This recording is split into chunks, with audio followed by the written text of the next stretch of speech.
Stone Soup, a folk tale from France. Once upon a time, there was a war in a far-off land. When the war ended, the people were tired after many years of fighting, and they were hungry too, for there was little food left in the land. The people carefully guarded what little food they had, and they even began to hide it from their friends and neighbors. At this time, a soldier was coming home from the war. He had walked long and far, and he was tired and hungry. He saw a village ahead. Ah, he thought, perhaps here I can rest. And if the villagers are kind, they will offer me a little food and drink. But as the soldier approached the village, he saw the people scurrying into their houses and slamming their doors behind them. Muttered the soldier. That's an odd way to welcome a weary traveler. He walked up to the first house and knocked on the door. Good evening, he called out. I've been walking a long way and I'm hungry and cold. I seek a bite to eat and a place to sleep tonight.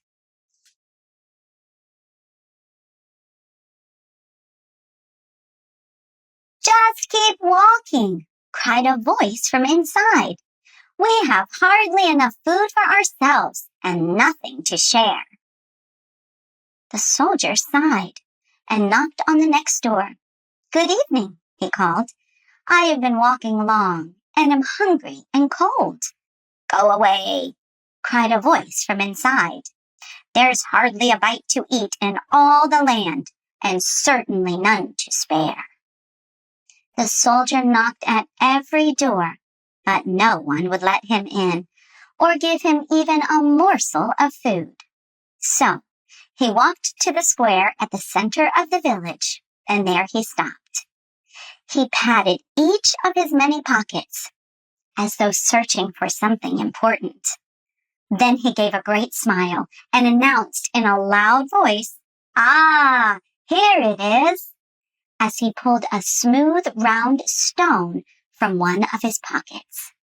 After all, he said, I have all that I need, for I can make a nice big pot of stone soup. One old woman who had cracked open her door to watch the soldier cried, I've never heard of such a thing. How can you make soup from a stone? Bring me a kettle, said the soldier, and you will see.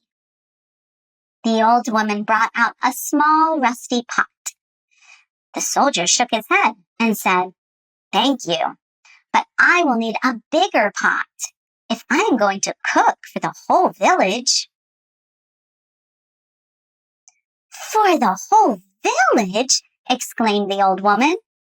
She hobbled across the square and banged on one of the heavy doors. Open the door, she cried. Lend us your kettle. This soldier says he can make soup from a stone. Enough for the whole village. A moment later, a man and his two strong sons lumbered out the door, carrying an enormous kettle between them. When they had dragged it to the center of the square, the soldier said, Thank you. Now, I must have water to fill the kettle and a good hot fire to heat the water. One by one, the curious villagers left their houses and formed a line from the well to the square.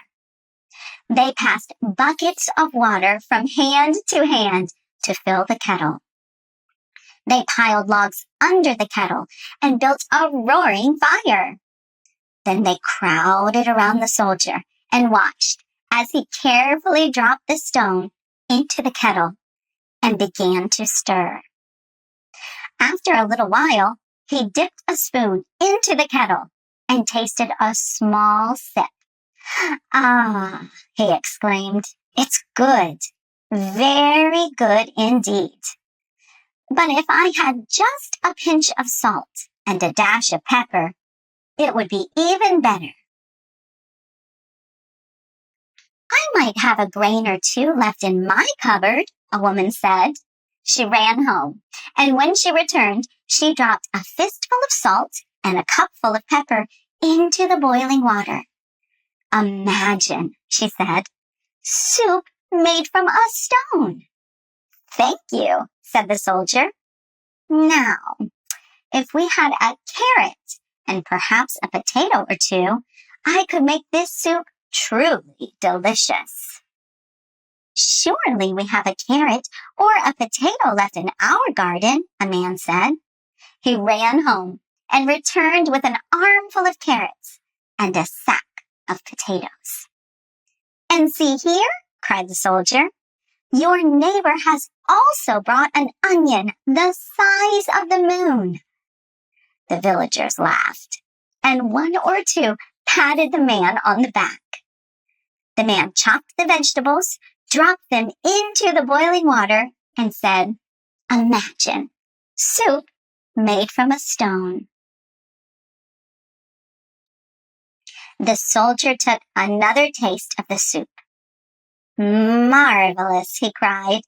Now, if only we had a bit of beef and barley, this soup would be fit for a king. Immediately, some villagers ran home and returned with a side of beef and a sack of barley. The soldier stirred in the ingredients, and a rich aroma soon filled the air. He took a taste, closed his eyes, and smiled.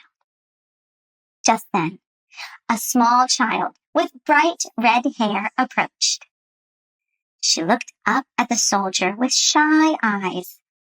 Then she held out a plump green cabbage. Perfect, cried the soldier. He bent to thank the child and placed a gentle kiss on her red hair. As the soldier chopped the cabbage into the kettle, the villagers cried, Stone soup! We want stone soup! There is enough for everyone, replied the soldier. Let us set a table and eat together. The men carried out benches of wooden tables. The women spread the tables with cloths and brought out spoons. The children gathered flowers and set a bouquet in the center of each table. Then they hurried home to change into their best clothes. Come now, said a man to the soldier. My oldest son is about your size. Let us see if we can find you a better suit of clothes. So the soldier went home with the man and was given a fine set of new clothes. When he returned to the square, he ladled out the soup until all were served. Then they ate and drank until they were full, and the villagers whispered, Imagine! Who knew that stone soup could be so delicious? In good cheer, they told stories and sang songs. One brought out a fiddle, another played a flute, and they danced until the stars came out. At last, it was time to go to bed. Is there a barn or a cowshed where I might sleep? Asked the soldier. Nonsense, said the mayor of the village. You will sleep in my house. We always have room for friends. So the soldier slept in a soft bed in a warm room. The next morning, the soldier gathered his things and pushed open the front door. All the villagers had gathered in the square. Please take this, they said, handing him a bag stuffed with bread and cheese. It is our way of thanking you for sharing the secrets of how to make stone soup. I thank you with all my heart, said the soldier, but there is no secret but this. Even in the hardest times, if each and everyone will give a little, then much good can be done for many. He took the stone from his pocket and placed it in the hands of the red-haired child. Then, whistling a merry tune, he walked down the road, over a hill, and out of sight.